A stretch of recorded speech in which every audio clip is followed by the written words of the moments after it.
নমস্কার বন্ধুরা, রয়্যাল কিচেনে আপনাদের সবাইকে স্বাগতম। আজকে পারফেক্ট দোকানের মতো সাদা মিষ্টির রেসিপি নিয়ে হাজির হয়েছি। আমার এই টিপসগুলো ফলো করে মিষ্টি বানালে মিষ্টি ভাঙবেও না এবং চুপসে যাবে না, আর খুবই নরম ও সফট হবে। দোকানের মতো পারফেক্ট সাদা মিষ্টি বানাতে গেলে ভিডিওটি কেটে না দিয়ে শেষ অবধি দেখার অনুরোধ রইল। তো বন্ধুরা, এবার রেসিপিটি দেখে নেওয়া যাক। প্রথমে একটি পাত্রে শুকনো উপকরণগুলো নিয়ে নেব। দেব 200 গ্রাম ছানার জন্য 1 চামচ ময়দা, 100 গ্রাম ছানার জন্য হাফ চামচ ময়দা নিতে হবে। দেব হাফ চামচ কর্নফ্লাওয়ার, 100 গ্রাম ছানার জন্য হাফ চামচেরও হাফ কর্নফ্লাওয়ার নিতে হবে। এখানে 200 গ্রাম ছানার জন্য যে শুকনো উপকরণগুলো নিচ্ছি 100 গ্রাম ছানার জন্য তার হাফ করে নিতে হবে। আর দিয়েছি 1 চামচ সুজি, দেব 1 চামচ গুঁড়ো দুধ। এবার নিয়েছি 2 চিমটে বেকিং পাউডার। 100 গ্রাম ছানাতে 1 চিমটে বেকিং পাউডার দিতে হবে। আর শিরার মিষ্টিতে কোনোভাবেই বেকিং সোডা দেওয়া যাবে না, তাহলে মিষ্টি ভেঙে যাবে। দেব 1 চামচ গুঁড়ো করা চিনি। এবার দেব 2 চিমটে এলাচের গুঁড়ো। এতে করে মিষ্টির স্বাদ ও গন্ধ দুটোই ভালো হবে।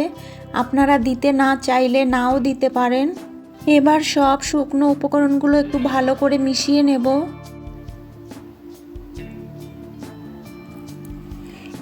এবার দেব 2 চামচ ঘি। আপনারা চাইলে ঘিয়ের পরিবর্তে সাদা তেলও দিতে পারেন, কিন্তু ঘি দিলে এর স্বাদ ও গন্ধ দুটোই ভালো হবে। এবার শুকনো উপকরণগুলো ঘিয়ের সঙ্গে ভালো করে মিশিয়ে নেব।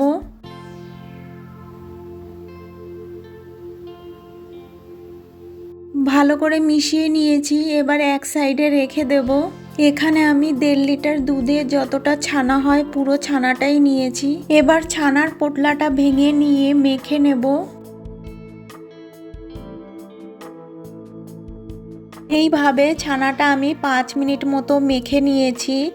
এবার মিশিয়ে রাখা শুকনো উপকরণগুলো এই ছানার মধ্যে দিয়ে দেব।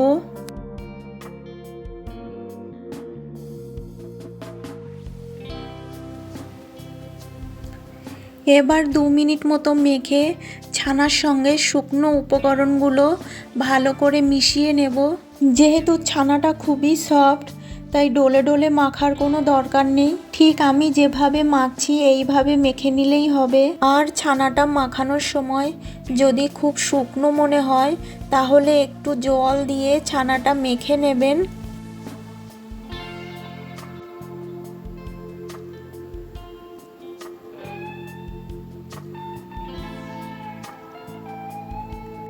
সাত মিনিট মতো ছানাটা মেখে নিয়েছি। এবার একটা সুতির কাপড় দিয়ে ছানার ডোটা ঢেকে রাখবো। এবার চিনির শিরা বানিয়ে নেব। চিনির শিরা বানানোর জন্য আমি এই পাত্রে 1.5 কাপ চিনি দিয়ে দেব। আর এই চিনির পরিমাণটা 450 গ্রাম মতো আছে। এবার চিনির কাপ মেপেই আমি 4 কাপ জল দিয়ে দেব।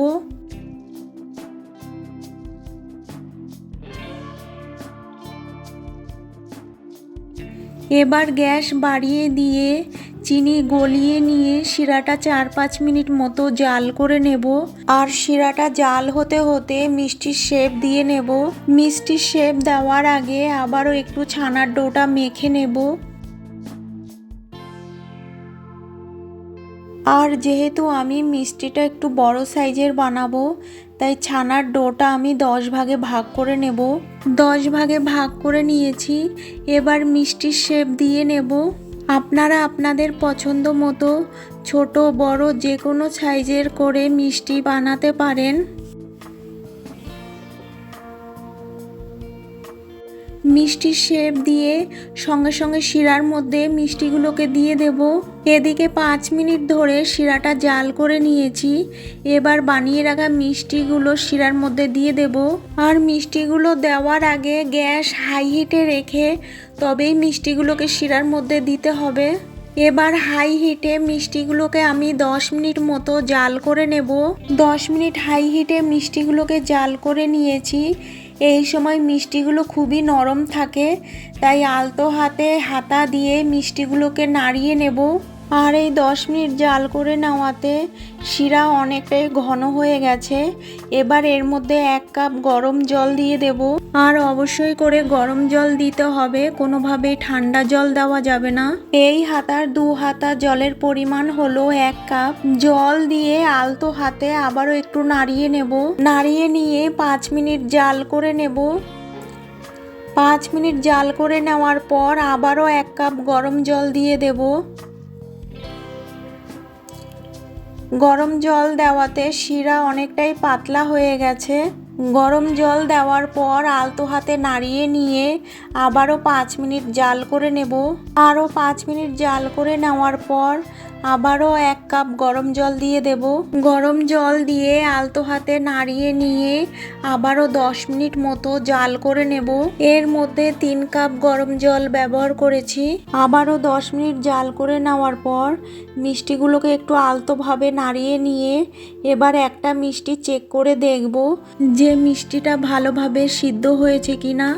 একটি পাত্রে ঠান্ডা জল নিয়ে তার মধ্যে মিষ্টিটা দিয়ে দিলাম। দেখুন মিষ্টিটা ডুবে গেছে, তার মানে মিষ্টিটা ভালোভাবে সিদ্ধ হয়ে গেছে।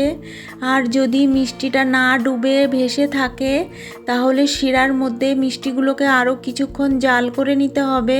মিষ্টিগুলোকে আমি মোট 30 মিনিট মতো জাল করে নিয়েছি।